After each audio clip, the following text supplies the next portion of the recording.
Good afternoon to everyone who is in virtual Zoomdom. As Amanda said, my name is Aimee Ash, and I'm currently the president of the Women of AT&T Austin chapter. I've been with AT&T a little over 20 years. The bulk of my career has been within AT&T, although due to our penchant for mergers and acquisitions, I've actually worked for several companies under that moniker, both as an acquired and an acquiring company. Prior to that, I worked at Accenture in New York City for about 4 years right after graduate school. So the entirety of my career has really been within those two business organizations. And I can tell you over that 24, almost 25-year span, my opinion, my prioritization of networking has changed dramatically. And that's why I wanted to choose this topic in particular to discuss with you all today. So thank you for taking the time to join us. In full disclosure, this material is not mine. It was prepared by Nicole Parada. She is a leadership transformer. She also is heavily involved in an internal program here at AT&T called the RISE program, which helps women in entry-level positions rise within the company to set goals, to achieve those goals, et cetera. So with her permission, I am using this content. So I want to virtually thank Nicole for sharing this. So the agenda, networking.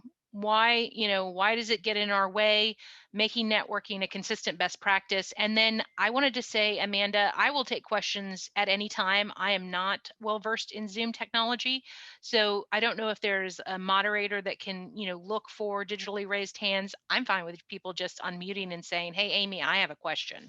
I don't mind that at all. I know it's difficult sometimes for me if I have a question that is specific to a part of the presentation to hold that question. I don't mind it a bit. So Amanda, however you want to handle it, virtual raised hands, people unmuting, I'm happy to take questions throughout and at the end. So what is your biggest challenge in networking right now? Ask yourself that question. If you aren't doing as much networking as maybe you think you should, maybe you don't know how much networking you should be doing, what, pops into your mind? This was, I think, just a survey or a data that Nicole polled, but I think it holds true when I ask myself those questions. Right now it's how do you do that virtually? So much of at least my networking was done in person, right? Whether it be at conferences, meetings after work, lunch, etc. So how do you virtually network when people are stressed, have multiple commitments, etc.? There's the confidence factor. That's something, again, that has changed for me throughout my career. And so if I can help you skip, to fast forward to the good stuff, it's build that confidence. People really appreciate being asked to be part of a mentoring circle or to be, someone's mentor or mentee, that these are compliments, right? And even if the answer is no, because they don't have the time or they don't feel they have the expertise, you're in my opinion, you're never going to alienate someone by asking them to, be a part of your networking circle. So confidence is a big factor. Where do you go to network, time, etc. But I will share with you that oftentimes it's just getting over that fear to make the ask. When we have guest speakers internally come to speak to the Women of AT&T Austin, we've been successful in bringing, some fairly high level senior executives, senior VPs, et cetera. And often I'm asked by other chapters or other women on the board or as a part of our membership, how did you get them to come and speak to us? And honestly, the answer is I just ask them, right? And the answer isn't always yes, but I've never had someone come back and say, how dare you ask me to come and speak to your membership? Who are you? Lowly president of Women of AT&T. It's always been gracious. Sometimes I've had to wait. That's the other thing. You should always think about networking as a continuous thing, because maybe someone doesn't have the time to be your mentor or part of your networking circle now, but in 6 months their availability could completely change. So ask yourself that question and ask what your challenges are right now when you think of networking in 2021. So Nicole recommends 3 steps. Embrace a new mindset around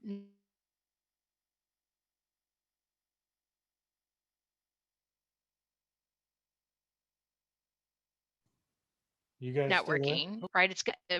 Um, yep. Can you hear me? Yeah, I hope I haven't been you talking. broke up for a while. I was just making sure we were still Oh, connected. I apologize.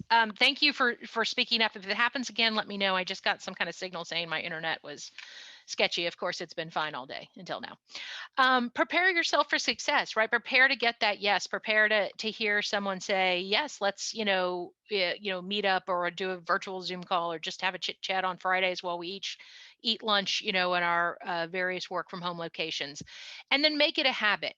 This is again something. If I could fast forward through my career and say, don't wait 20 years to learn this. Networking shouldn't be a task that it is on a to-do list and you say, yep, I networked, cross that off. It should be an always thing, right? Always look for ways to get in that habit, create the habit. And I'll talk about some ways I've experienced it from others and learn from them as well. So, in essence, you can really stop thinking of the concept of networking, like I was talking about it being fluid and always being there, and start building your team, right? And think of them as your team of supporters, your team of champions. They can be people who are below you on the I don't know what you want to call it, the scale Totem pole? of jobs, right? So in AT&T, we're really creative. We call things like first line, second line, third line, so you're always aware where you fall on the totem pole. But start building your team, right? People who you've worked for, people who you'd like to work for, people who you've worked with. I can tell you from personal experience, my network has truly evolved in that I have seen many good people climb much higher than me in the company. And you always want, to have cheerleaders like that, because as their network evolves, your network evolves and opens up, right? So don't think I have to have only peers that are my level or one level below me in a company, or that I have to, always go for that executive.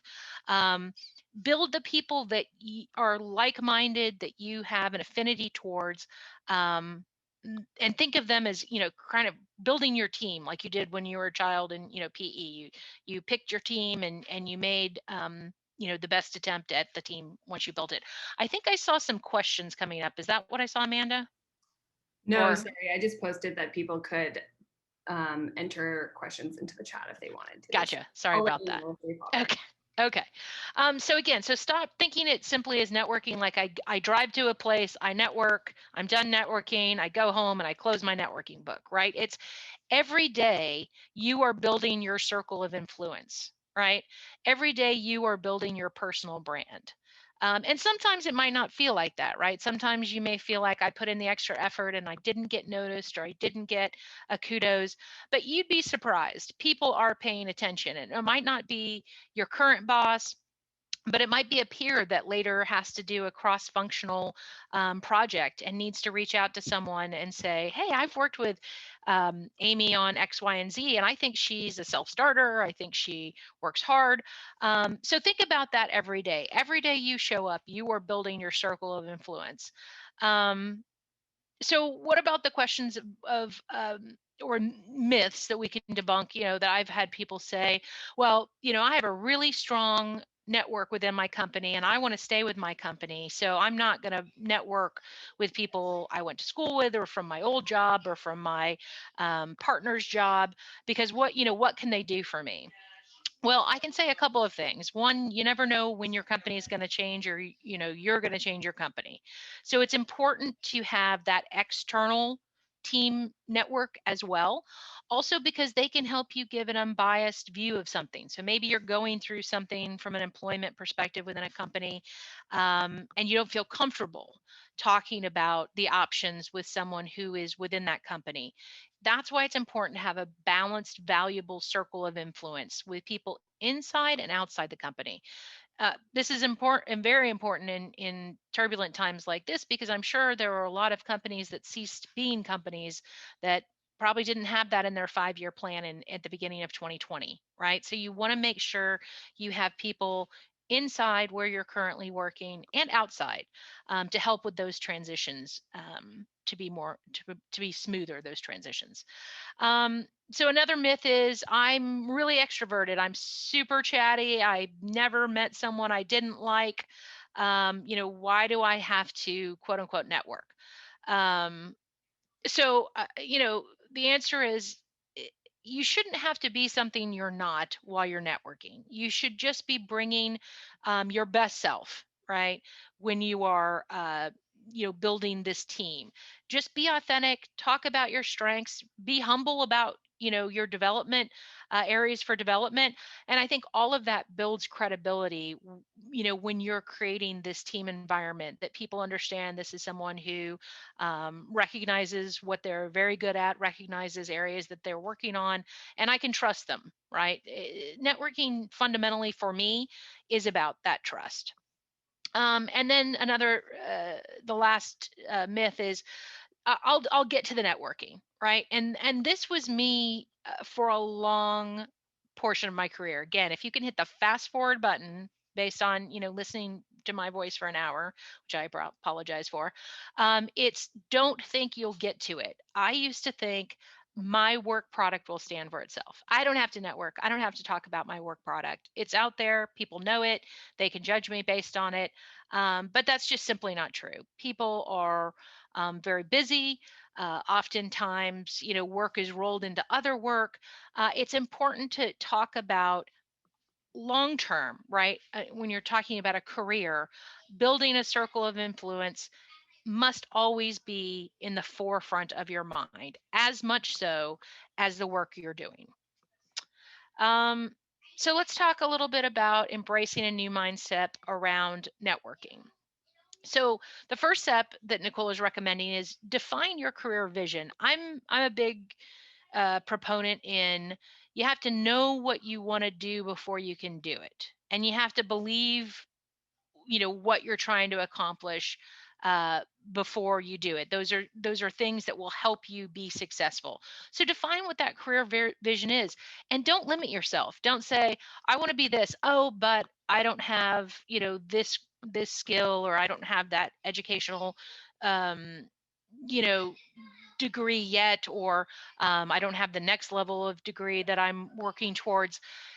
Define your vision. Then you can figure out what gaps may need to be addressed to achieve it. But first, you have to know what you want to do. Identify who you want to be in your network. So maybe you've already got a pretty good group of people, but you want to formalize it more and say, hey, I would really like to learn about X, Y, and Z that you did, or this experience that you had in your career, and what you learned from it, good or bad. And then start grooming them and let them know, right? Again, it's a very pleasant thing to tell people that you respect them and that you want their guidance. And then establish a communication plan, right? So we'll go through the steps here. So when you're talking about preparing for success and talking about who you want to have in your network, think about what your unique value is. Everyone has a unique value. These are just some bullet points that Nicole put together, but sit down and write down what your value is. Is it that you are the hardest worker, that you won't give up, that you're a problem solver, that you are passionate about X, Y, and Z, that you have experience in X, Y, and Z? Think about what makes you unique. And then think about how do you take those skills and think about your 1 year and 5-year vision. I know this is even more daunting in today's environment. Hold on just one second, guys.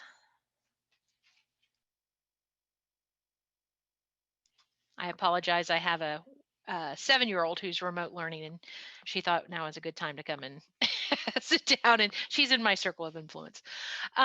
Okay, so where do you want to be in your 1-year vision and your 5-year vision? And this is something that you should not write down and put away, but look at frequently, because if you're anything like me, I bet everybody's 1-year vision changed in 2020. My 1-year vision became stay alive, stay employed, right? And so you constantly have to adjust where that is, and don't diminish yourself if it has to change, right? If you think my 5-year vision was I'd like to um, have a full-time job with benefits, but right now I, need to, ensure that I'm caring for my family, et cetera. You might have to make adjustments, right? But that vision can still be there and it can evolve as you evolve. But it's important to know where you want to go, as we talked about before. So then define your career vision with your circles of influence, right?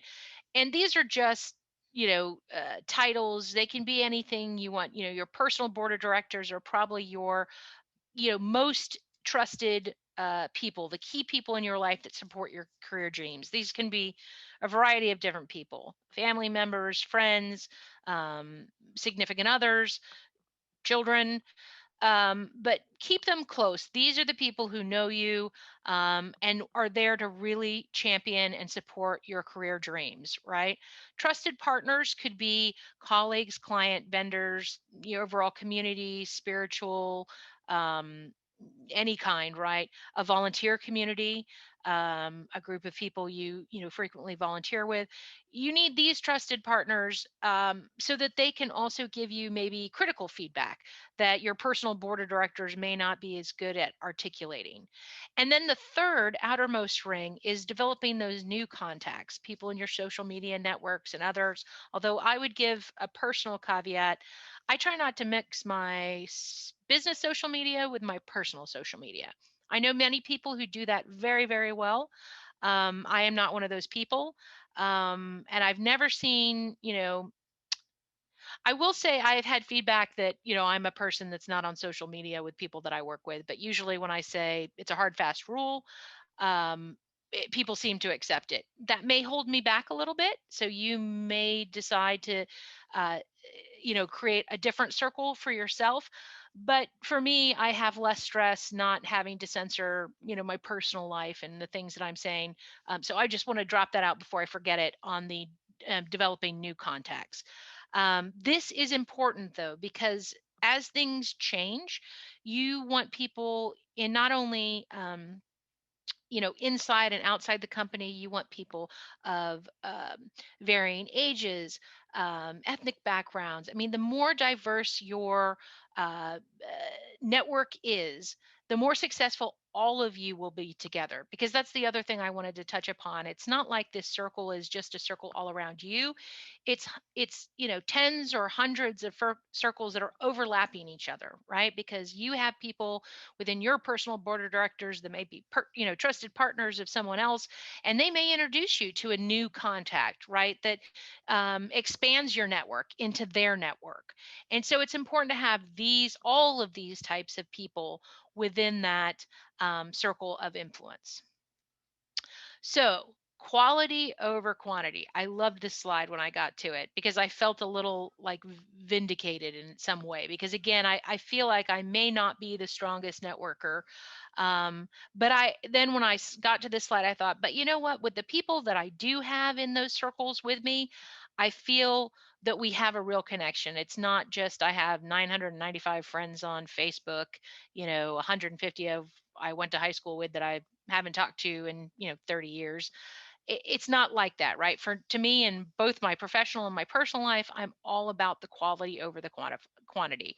It doesn't mean you can't sign up to do a lot of stuff. You can have a lot of people on the periphery and then draw them in, or you draw yourself into them as things evolve.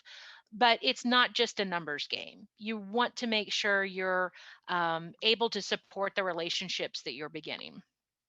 So then you might say, well, who should I invite to be in my circle of influence? And by the way, it doesn't have to be this formal. It's not like, hi, Amanda Harville. I'm Aimee Ash. Would you like to be in my circle of influence now? It could be, hi, Amanda. We've been working on the board together. Um, I'm looking for a new career opportunity with AT&T. Why don't you tell me a little bit about what you do and who you do it with, and then I can learn about whether or not I have any strengths in those areas where I might be able to bring something to the table for an organization I'm not very familiar with before we started this discussion. right? So as far as the who, these are the types of people you might consider trying to bring into a group, right? When I talked about diversity, it's a diversity of ideas, a diversity of experiences. You need some people who are, really pie in the sky kind of people, but you're probably going to want to have some realists in there too to tell you, when you're making some cut and try decisions, here are the pros, here are the cons. So try to get a varied mix of people to bring into this circle of influence. So where do you find them these days? Whew, that's a good question. So here are some ideas from Nicole. How can I serve each circle of influence? Invite new contacts on social media, post an article a month on LinkedIn. Another personal anecdote, I had not done a very good job in keeping up with how people find jobs in today's day and age. And in 2016, the organization I was working within AT&T, we use a term surplus, which is we're giving notice that our job was not going to be a job, usually in some amount of time, and we're encouraged to find either employment within AT&T if we can during that time, or we're given a period of time to then potentially find employment outside of AT&T. I had not prepared a LinkedIn profile other than like a picture and maybe a resume that was 10 years old when that occurred in 2016. So in the middle of trying to look for a new job, I was trying to learn a new technology that was critical to employment going forward. And that's really the category I put LinkedIn in. So if you're not on LinkedIn or you don't know much about it, that's something you might want to take a note down to talk about with some of your one-on-one mentors or to explore independently. But to me, I now know that having an up-to-date resume and having a good LinkedIn profile is extremely important, regardless of if you're actively looking for a job or not, because the time to update those things is not when you're actively looking for a job and the clock is ticking. So a way to do that, you can, post some articles, get some feedback from your friends, or just read the articles that other friends are posting. I've done some great training on design that is hosted through LinkedIn, through AT&T. And so I would encourage you to explore LinkedIn. Just interact with people, right? That interaction helps build that circle of influence, right? So the first time you comment on someone's article, they may not see it, or they may see it and say, oh, I remember I worked with Aimee 10 years ago. It was nice she commented on that article. But if I do it over and over, my name comes up a little bit more. Well, then my name is more front and center for that person. So if an opportunity happened to then cross, it's that name recognition, that context that helps you build that circle. And then invite people, right, to speaking events, volunteer events. Again, there's an ulterior motive, right? When we get executives to come in and speak to the women of AT&T, there's a little bit in it for the women of AT&T board too, right? Because we have that executive, we brought them in, we get to, in the olden days, take them out for lunch, or take them for dinner afterward, things like that. So those are simple and easy things to do to develop new contacts. And again, it's just about consistency. You don't have to think, oh, I've got to build my circle to 500 in 0 to 10 days. No, it's just take advantage of the opportunities.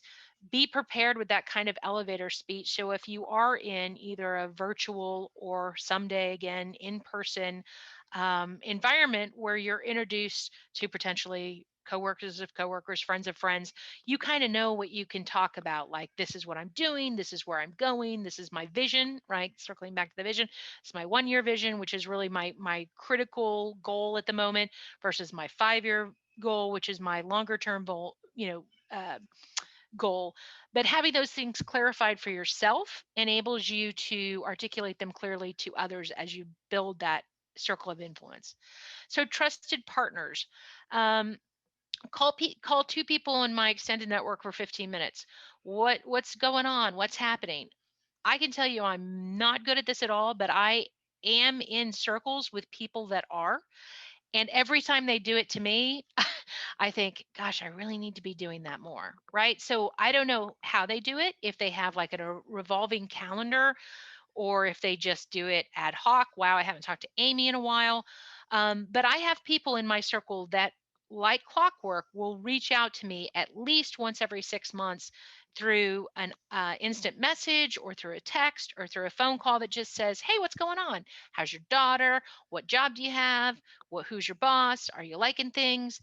And it just, again, it keeps you connected with those people so that if you need that circle of influence, either to help get a job, push you over with recommendations, maybe because they're hiring, you want to go work directly for them, or to someone else, you've kept those um, circles fresh, right? And it's not, hey, we worked together 10 years ago. Do you remember my name when I'm in a crisis mode, right? So that, again, if I could fast forward, I know I've been saying that a lot, write this down. The people that I know that are successful do this. And it seems so minor, and it really is pretty simple to do, but I have found it to be effective, very effective when I see other people implement it. And then it's being kind, but virtually kind, right? Digitally kind. Comment on things, support people. Wow, that's a great job you did. I love that presentation, right? It just takes a second to send an email after you've experienced a presentation, or and just say, great job there. I really learned a lot. Or those little things. Just make sure it's something you're doing all the time. And then finally, how can serve your circle of influence for the board of directors? The same thing, right? Handwritten cards. Again, this seems so trite. I can, back in my cubicle, which I no longer work from because we're work from home until COVID is gone at AT&T. I have a wall in my cubicle that has handwritten thank you notes from a variety of people I've worked with over my career. And I try to do the same in turn, right? It seems like a pain. You think, oh, I got to get the stamp. I got to find a card. I got to, all in, it probably takes 10 to 15 minutes, if you're not a procrastinator like me, to get it done, to write that handwritten thank you note, to get it in the mail. It makes a difference. It truly does. And then, make sure they know that what you're doing, you're attending their stuff, you're getting them to attend your stuff when possible. And also ask people, again, when you're not searching for a job, know who your promoters are, know who your people who will write recommendations for you are. Have them write them now, have them in your back pocket, put them on your resume, right? You can have someone say a quote like, I worked with Amanda Harville on the Women of AT&T board for 3 years, and she consistently showed an outstanding work ethic, um, intelligence off the charts, and then give them that quote. And they may want to put it on their resume or just have it so that someday when they have to go do something, who your solid go-to people are. They even have a quote that's specific. So if they need to put that into a letter or an email, it's done, right? And so I think you're hearing a lot about preparation and doing these things when they're not critical, but just when you have maybe a spare moment.